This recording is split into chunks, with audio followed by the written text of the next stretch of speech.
બે હાથે કાન પકડ. હા એમ બસ અદબવાન.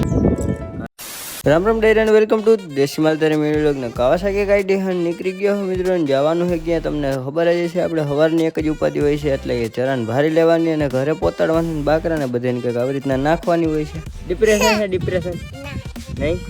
સોડા પીવી પીવી સોડા ગયરું ખાવી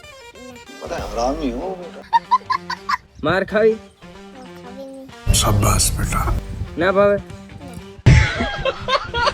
હા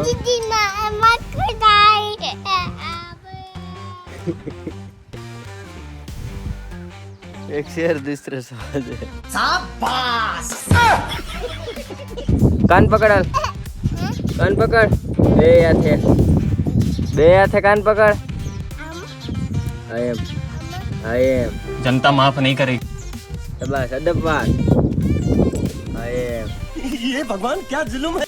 ભત્રીજો કંટાળીને વહી ગયો. બકરો આવી ગયો તો હવા ખાવા માટે બારી. અને પછી આપણે શું કામ હતું ચરણ ભારી લેવાની એટલે આપણી ચરણ ભારી થઈ ગઈ હતી. એટલે પછી આપણે ઘરે જતા હતા રસ્તામાં બે મિત્રો ભટકા એટલે એને બેને લઈ લીધા વ્લોગમાં. ઘરે આવીને મિત્રો ફ્રીજમાંથી સીવો કાઢ્યો ને કેમ કે ઠંડુ પાણી પીવા જોઈએ બીજું કંઈ નહીં એટલે ઠંડુ પાણી પી નાખ્યું. પાણી પીને હરથી હું વેલેરો આવ્યો ને આપણી પીળી વેલેડી હમણાં વાડે વહી જાય ગાડી લઈને.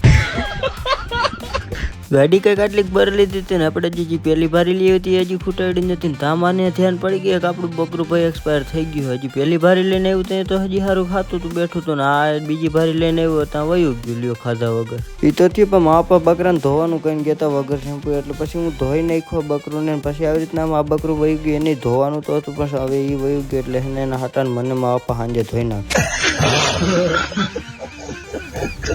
3 વાગ્યાનો ચા પીધો ને વાડા તરફ ગયો ને વાડે જઈને જોયું તો લીમડો પડ્યો હતો તોય હું લીમડાની ભારે લઈ આવ્યો ને ઘરે આવીને નાખી દીધો. પણ એક જ મિનિટ મિત્રો આપણે રસ્તામાં તો લીમડો લઈને આવતા હતા ને આયલ ક્યાંથી આવી ગઈ. લગભગ ગાડી લૂંટાઈ ગઈ એવું લાગે. देखा आपने लापरवाही का नतीजा. ના ગાડી અહીંયા ભરેલી પડી છે. તમે મારું વ્લોગ જોવા માટે ફોલો કરતા જજો.